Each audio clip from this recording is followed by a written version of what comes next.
Je reviens. Bonsoir à tous. Vous êtes chauds? Bravo à nos paysans résistants. Et évidemment, applaudissements particuliers pour les 91 qui ont été honteusement mis en garde à vue à Rungis. Darmanin avait sorti les blindés, même les centaures, qui n'avaient pas sorti face aux émeutiers. Quelle honte! On a mis des mois à parler de cette colère agricole, de cette révolte paysanne. Les médias ne voulaient pas en parler, les politiques s'y intéressaient pas, et d'un coup ça a explosé. Les Français ont exprimé depuis le début un soutien massif qui ne s'est jamais démenti, car l'agriculture, c'est la vie. L'agriculture française, c'est la France. C'est notre passé, c'est notre présent et c'est notre futur. C'est la culture de nos terres, c'est l'élevage de nos bêtes. Ce sont ces paysages français façonnés depuis des millénaires par l'ingéniosité des hommes, leurs mains, leur labeur, leur travail. Ce sont des traditions, des savoirs, des savoir-faire. Et Claude, Sébastien, Alexandre avait raison. Dans toutes les familles françaises, il y a un parent, un grand-parent, un arrière-grand-parent paysan. Ça fait partie de l'âme de notre pays. Et c'est pour ça que cette révolte touche les Français au cœur. Et c'est pour ça qu'elle exprime l'âme de la résistance de France. Ce sont nos communes, nos villages, nos clochers, nos champs, nos haies, nos vignes, notre gastronomie, nos vins. C'est la vie, c'est la France. Alors, cette colère paysanne a pris, pour toutes ces raisons, nos compatriotes aux tripes. Est-elle terminée? Non! Attal et Macron ont jeté 3 miettes de pain à la tête des paysans. Ils ont parlé de simplification des normes. Alors moi j'ai repris les articles de presse. Monsieur Raffarin, Premier ministre en 2005, il y a 19 ans, promettait la simplification des normes aux agriculteurs. Puis Sarkozy, président de la République en 2012. Puis un certain Macron en 2018 dans un discours sur l'agriculture. La réalité, c'est que ces gens-là n'en ont rien à faire de nos paysans qui crèvent de ce suicide chaque jour dans notre pays. 26 exploitations agricoles mettent la clé sous la porte chaque jour dans notre pays et ils s'en fichent.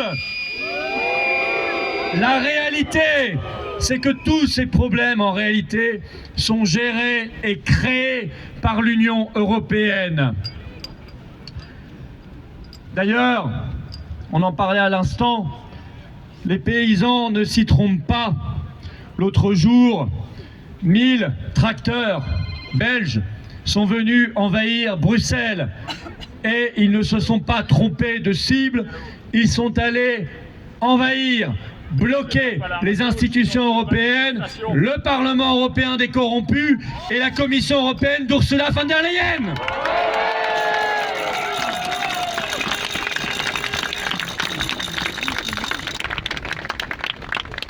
L'accord Mercosur est-il enterré? Bien sûr que non.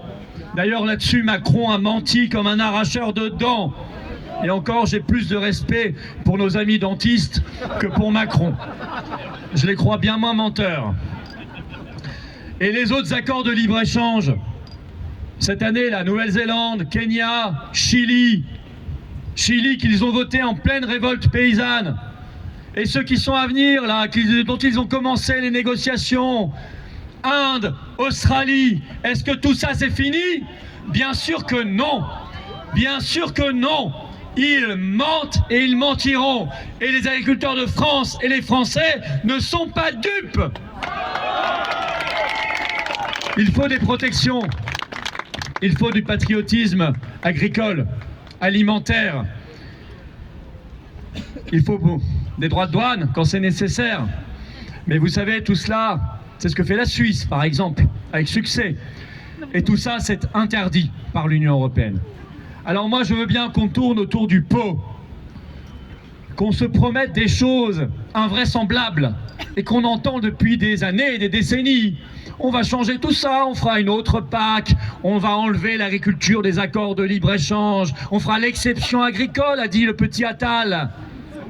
On fera l'exception agriculturelle, a ajouté la pseudo-opposition, celle qui s'est votée 300 € d'augmentation par mois à l'Assemblée nationale. Remarquez, ils n'ont pas été gourmands parce que leurs copains sénateurs, eux, ont pris 700.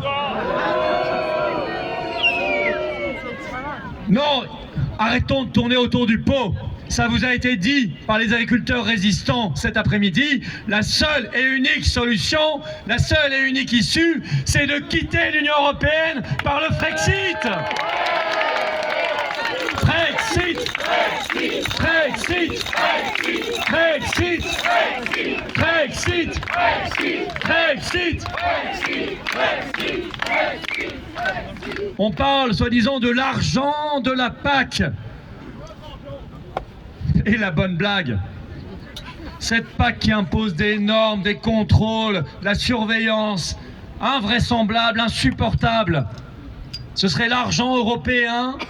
Mais quelle fable! La France, l'an dernier, a versé 28 milliards d'euros au budget européen.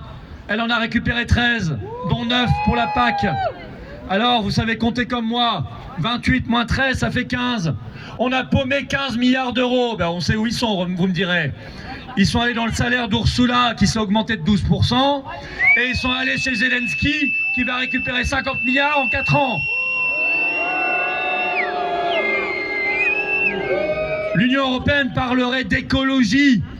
Quelle blague!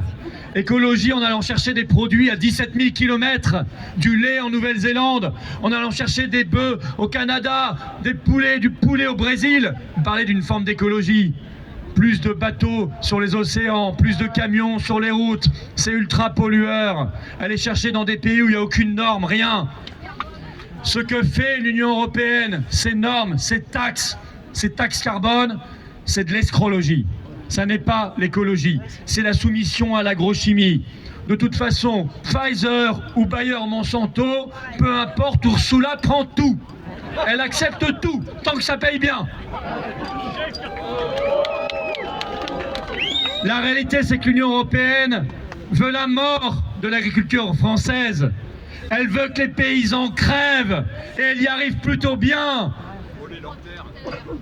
Alors ce sera quoi? C'est quoi le modèle?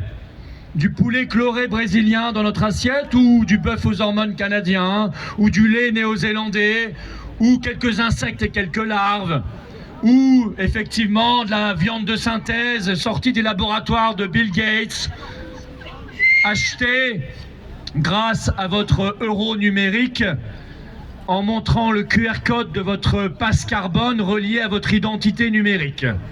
Est-ce que c'est ça qu'on veut comme avenir? Non. Nous, on veut la liberté et on veut manger français.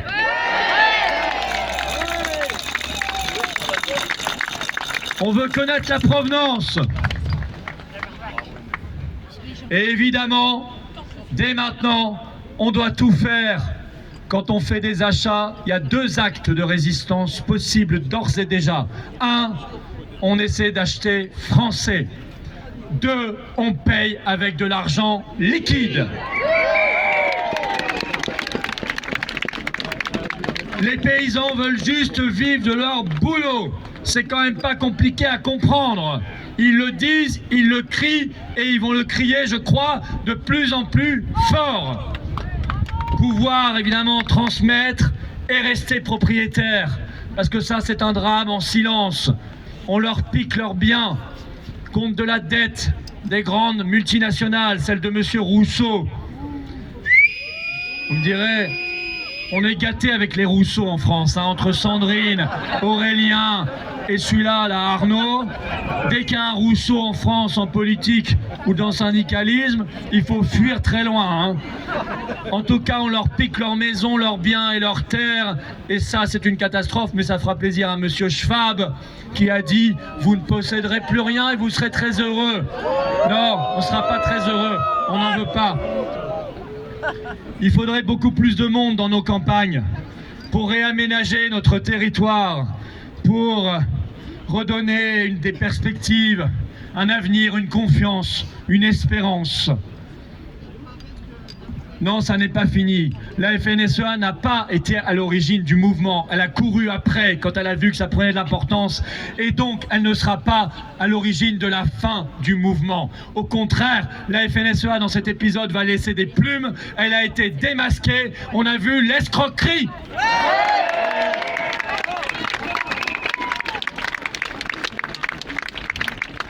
En Espagne, au Portugal, en Belgique, en Allemagne, où ils sont en train d'occuper le plus grand aéroport du pays en ce moment, là. 1000 tracteurs à l'aéroport de Francfort. Le combat fait rage. Il ne s'arrêtera pas. Il va reprendre de plus belle en France. Les Français sont avec vous. Et cette fois, le siège de Paris se fera. Le blocus de Rungis se fera. Et on viendra labourer le champ de Mars. Et les Français seront là, avec leurs véhicules personnels. Et il y aura les taxis, et il y aura les routiers avec leurs camions, et il y aura tout le monde, le BTP avec ses machines, l'union de tous les Français, car unis, les Français sont invincibles.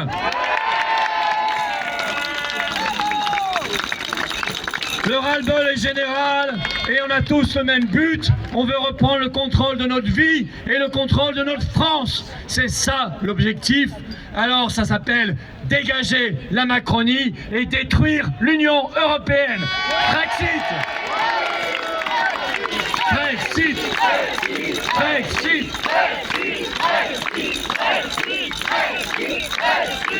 Longue vie aux paysans résistants. Courage à tous, vive la liberté, vive la résistance et vive la France libre!